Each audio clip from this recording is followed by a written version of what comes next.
Assalamualaikum warahmatullahi wabarakatuh. Selamat pagi teman-teman semua. Selamat datang kembali di perkuliahan energi terbarukan. Pada pertemuan hari ini ya akan kita bahas materi terkait dengan biomasa sebagai sumber energi terbarukan. Kemarin kita sudah belajar energi matahari, kemudian juga pekan-pekan sebelumnya kita sudah belajar bagaimana kondisi dan potensi sumber energi terbarukan di Indonesia. Nah, sehingga pada hari ini kita akan bahas lebih lanjut pada sumber energi terbarukan yaitu biomasa. Nah, sebenarnya biomasa itu apa? Ya, kemarin sudah sempat kita bahas bahwa biomasa itu terkait dengan sesuatu atau material yang berasal dari sesuatu yang hidup, ya, atau dari materi organik. Ya. Bio itu adalah kehidupan, massa adalah suatu massa. Maka biomasa ini merujuk pada material-material organik seperti limbah pertanian, ya, kemudian kayu, kemudian hewan, kotoran hewan dan sebagainya yang mana material tersebut bisa dimanfaatkan sebagai sumber energi. Nah, biomasa itu dapat diubah menjadi sumber energi melalui beberapa proses, ya. Nanti ada beberapa jenis konversi biomasa kita bahas di slide selanjutnya, ya, di antaranya adalah seperti proses pembakaran atau sering dikenal juga dengan istilah insinerasi, kemudian juga ada gasifikasi, kemudian fermentasi, dan lain sebagainya. Nah, energi yang dihasilkan dari biomasa ini biasanya bisa dimanfaatkan secara langsung, baik itu dimanfaatkan panasnya ya ketika dibakar, kemudian bisa juga dimanfaatkan sebagai bahan bakar, baik itu dalam bentuk cair maupun gas, ataupun juga bisa dikelola lebih lanjut untuk membangkitkan energi listrik. Nah, salah satu keuntungan dari biomasa ini adalah bahwa biomasa itu dianggap sebagai energi terbarukan. Ya, kenapa? Karena selagi proses kehidupan itu masih ada, ya di bumi masih ada proses kehidupan, baik itu manusia, hewan, tumbuhan, dan sebagainya, maka insya Allah biomasa itu akan terus tersedia. Nah, mengapa biomasa disebut dengan energi terbarukan? Karena ya, biomasa itu mengandung energi kimia yang tersimpan ya pada makhluk hidup. Ya, nah, energi itu juga uh, berasal atau istilahnya digenerate ya dari energi matahari. Contohnya di tumbuhan. Dalam tumbuhan kita mengenal dengan proses fotosintesis. Di sebelah kanan bisa kita cermati untuk uh, gambarnya ya. Di mana proses fotosintesis itu tumbuhan yang mengandung klorofil, dia memanfaatkan radiasi atau energi cahaya matahari untuk proses apa kimia ya di dalam tumbuhan. Nah, ya, air ya atau nutrisi yang berada dalam tumbuhan, kemudian juga tumbuhan itu mengambil karbon dioksida, kemudian terpapar sinar matahari, maka akan menghasilkan glukosa dan juga oksigen yang kita manfaatkan untuk bernafas. Nah, biomasa ini dapat dibakar secara langsung untuk dimanfaatkan panasnya ataupun diubah menjadi bahan bakar cair ataupun sintetik gas dari berbagai proses. Nanti akan kita bahas di belakang. Nah, kemudian ini ada beberapa jenis biomasa yang di awal kemarin sudah sempat kita bahas, di antaranya adalah forestry crops and residue atau limbah dari hutan, ya, baik itu berupa ranting, dedaunan, kemudian buah-buahan yang telah membusuk dan sebagainya, yang mana itu sebenarnya bisa dimanfaatkan. Kemudian juga ada agricultural crops and residues, yaitu adalah sisa-sisa hasil pertanian, ya, kemarin sudah berapa teman-teman yang apa namanya, mengirimkan tugasnya yang pertama kemarin ya. Ada yang daerahnya eh, potensinya adalah biomasa. Kenapa? Ya, karena di sana lahan pertaniannya sangat luas. Ya, kemudian biasanya ya sisa-sisa hasil pertanian itu hanya sekedar dibakar saja atau hanya ditimbun saja sampai membusuk. Nah, maka sebenarnya ini bisa dimanfaatkan sebagai sumber energi yang terbarukan. Contohnya apa? Misalkan ya sekam padi, bonggol jagung, ya, kemudian juga jerami dan seterusnya ya.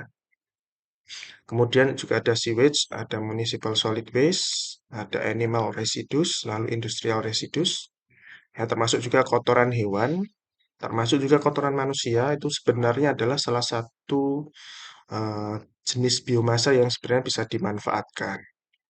Nah, bagaimana prosesnya? Nanti kita akan bahas di belakang. Nah, ini contoh gambar lain ya, energi yang berbasis biomasa, misalkan sisa-sisa pemotongan kayu ya, kan serbuk sisa-sisa pemotongan kayu, maka itu sebenarnya juga biomasa.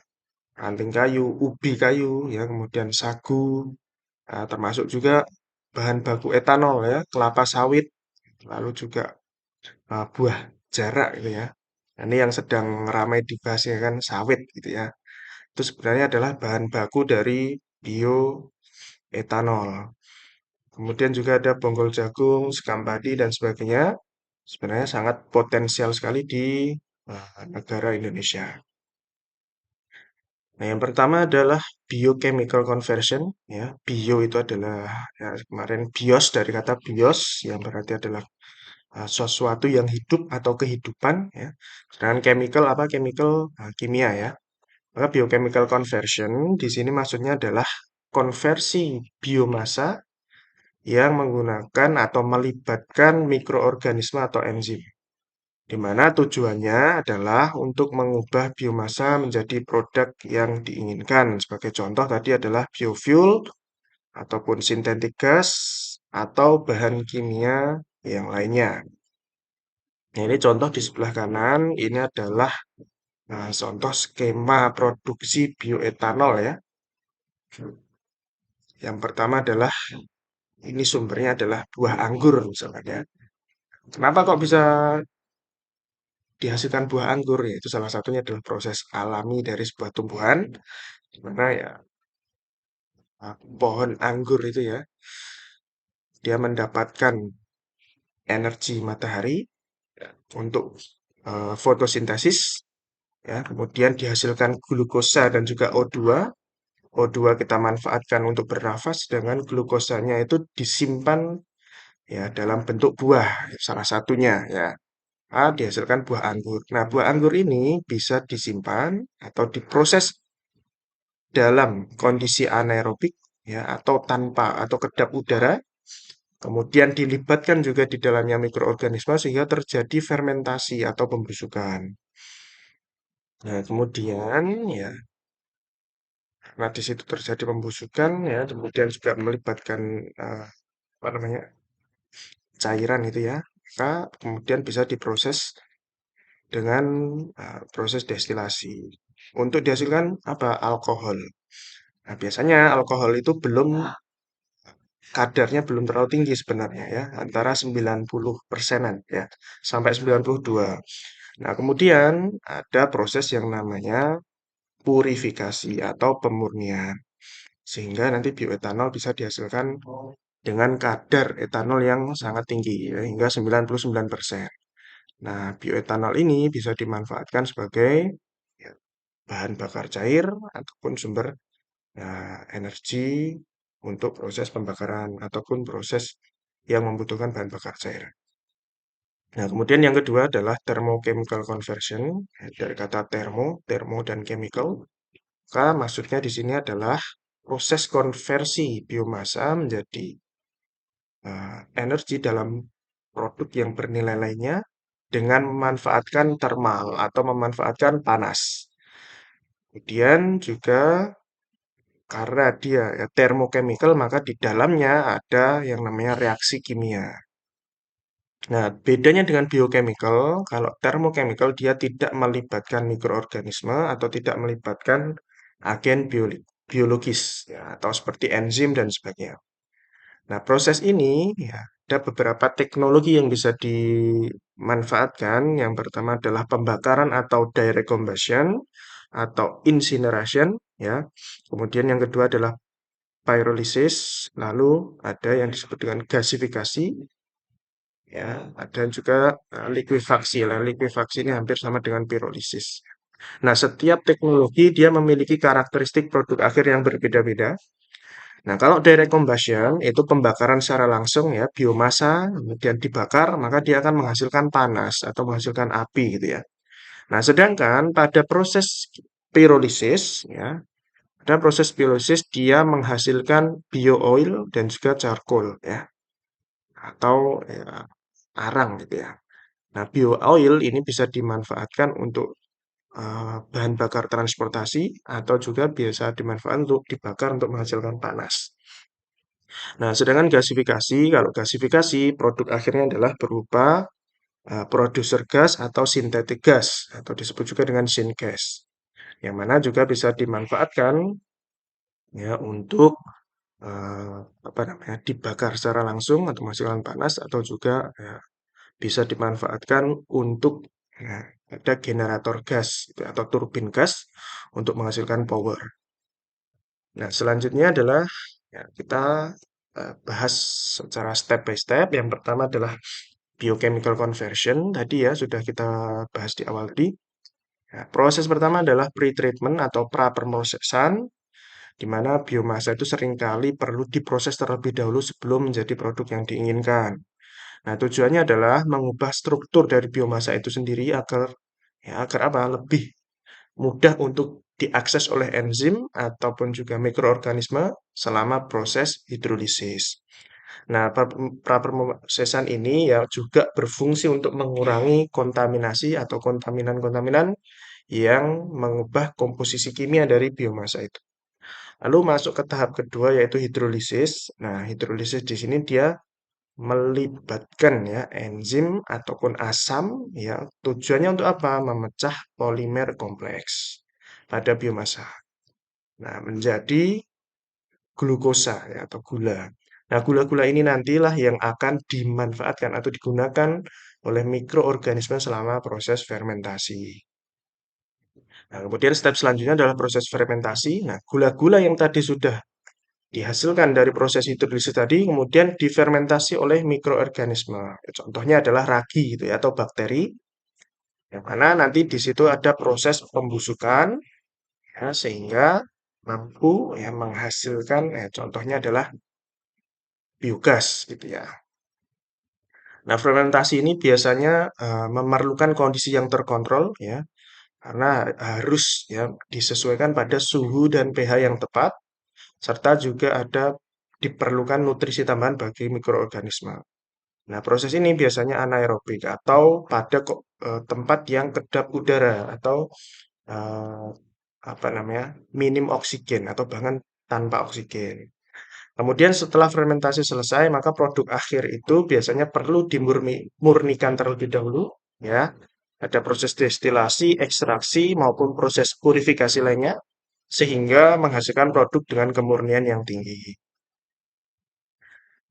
Nah, ini contoh gambar ya, atau skema anaerobic digestion atau AD, ya, atau reaktor biogas, gitu ya.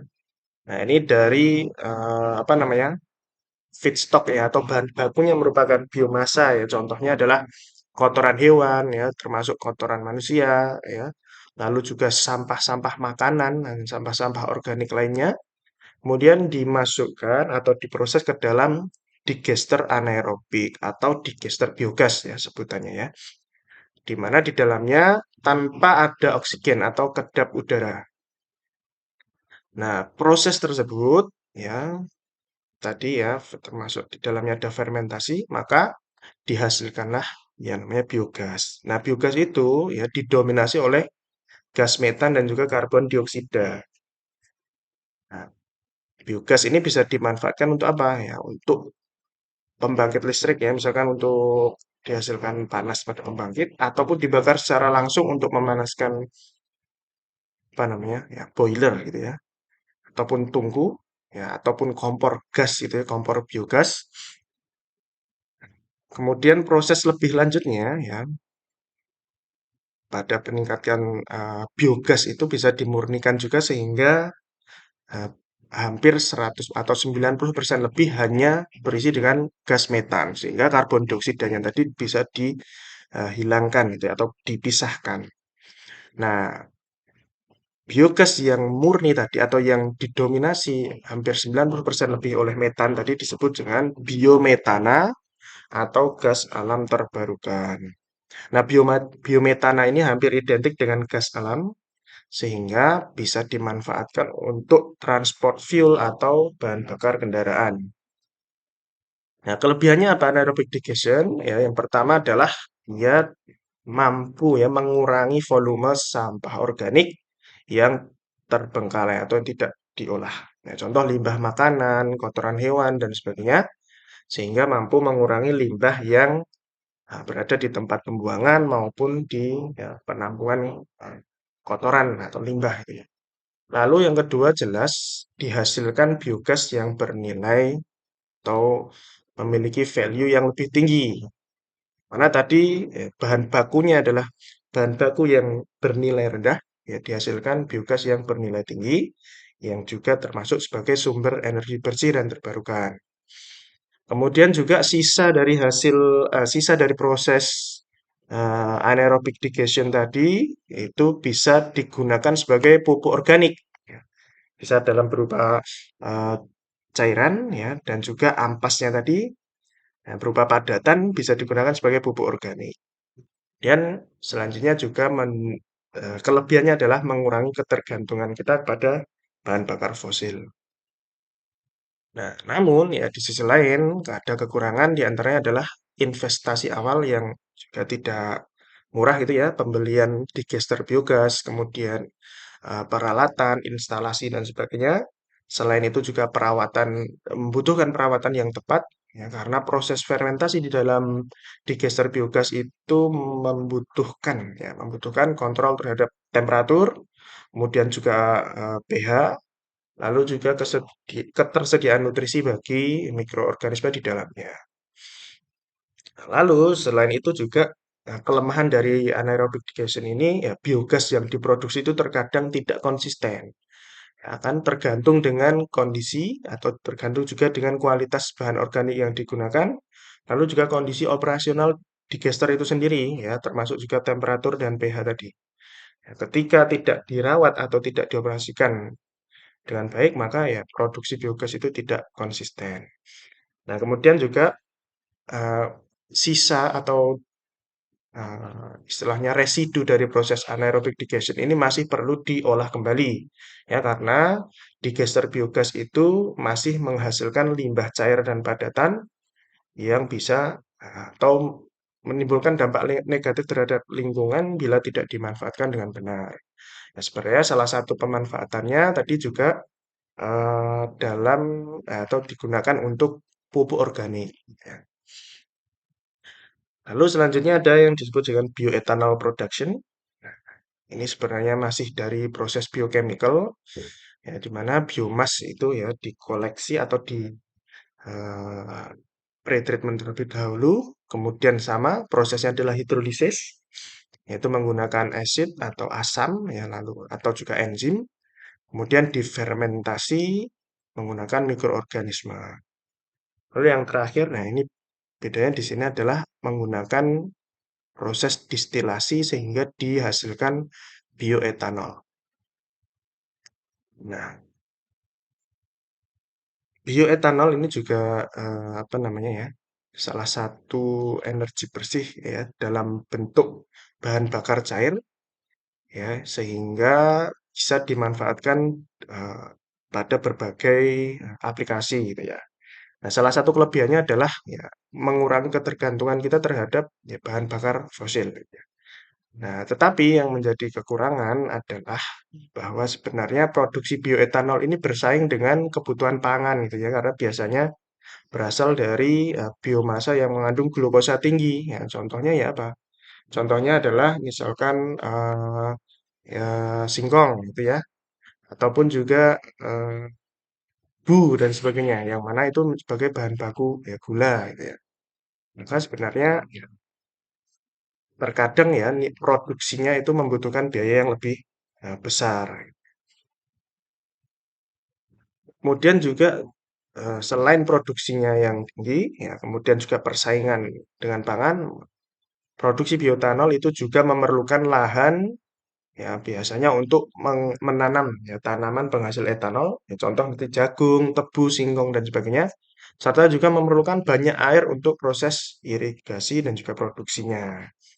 Nah, sehingga ini termasuk juga tergolong ya proses konversi biomasa yang efisiensinya efisiensi energi tergolong rendah karena biayanya memang cukup tinggi dan juga hasil yang dihasilkan itu ya, terkadang hanya selisih sedikit dengan apa yang dikeluarkan di awal ya. Nah, selanjutnya adalah thermochemical. Nah, thermochemical conversion ya. Tadi sudah kita bahas termo itu ya thermal gitu ya, kemudian chemical adalah proses kimia. Salah satunya adalah pembakaran secara langsung. Nah, ini sebenarnya sudah sejak zaman bahkan sejak zaman purba gitu ya, sudah ketika ditemukan api, maka itu sebenarnya adalah proses konversi biomasa dalam proses termokimia karena dibakar secara langsung untuk menghasilkan panas ya. Nah, ketika teman-teman di rumah masih menggunakan eh, kompor ya atau tungku itu ya, ya di dapur menggunakan tungku kayu gitu ya, maka itu sebenarnya adalah proses direct combustion atau incineration dari biomasa. Dan yang kedua adalah pirolisis. Nah, kalau pirolisis dia melibatkan panas ya untuk memanaskan biomasa pada kondisi minim oksigen atau tanpa oksigen sehingga ya biomasa tadi ya terpecah ya menjadi volatil ya atau ada yang disebut dengan devolatilisasi ya menjadi biochar, biooil dan juga synthetic gas. Nah, pirolisis ini ya dia lebih dominan menghasilkan biooil. Berbeda dengan gasifikasi ya. Kalau gasifikasi dia dominan menghasilkan synthetic gas. Nah, sebenarnya di dalam proses gasifikasi ini juga ada tahap pirolisis ya, yang membedakan adalah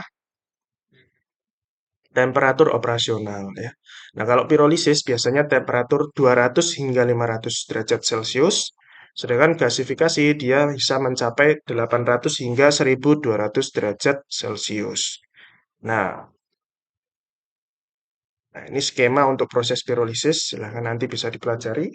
Kemudian untuk gasifikasi, dia terdiri dari 4 proses utama. Yang pertama adalah drying atau biomasa itu apa namanya mengalami proses pengeringan ya ini dalam satu reaktor gitu ya pada temperatur 100 hingga 150. Yang kedua adalah pirolisis pada temperatur 200 hingga 500 derajat Celcius. Pada tahap ini ya biomasa sudah terpecah menjadi volatil-volatil. Kemudian diproses pada selanjutnya yaitu combustion dan juga cracking. Nah, ini sudah mencapai temperatur 800 hingga 1200 derajat Celcius. Nah, di sini ya setelah proses ini maka produk yang dominan adalah syngas. Kemudian yang terakhir adalah reduksi di mana di sini mengkonversi charcoal atau material-material karbon di dalam reaktor ya menjadi flammable gas atau menjadi gas yang mampu terbakar. Nah, sintetik gas atau producer gas ini didominasi oleh H2 dan CO, hidrogen dan karbon monoksida. Kemudian proses gasifikasi ini juga menghasilkan sisa berupa abu gitu ya, yang tertampung di bawah reaktor. Nah, ada beberapa tipe gasifikasi tungku ya, ada updraft, downdraft, crossdraft. Nanti silakan bisa dipelajari mandiri ya. Kemudian ada fluidized bed, ya, nanti silahkan pelajari.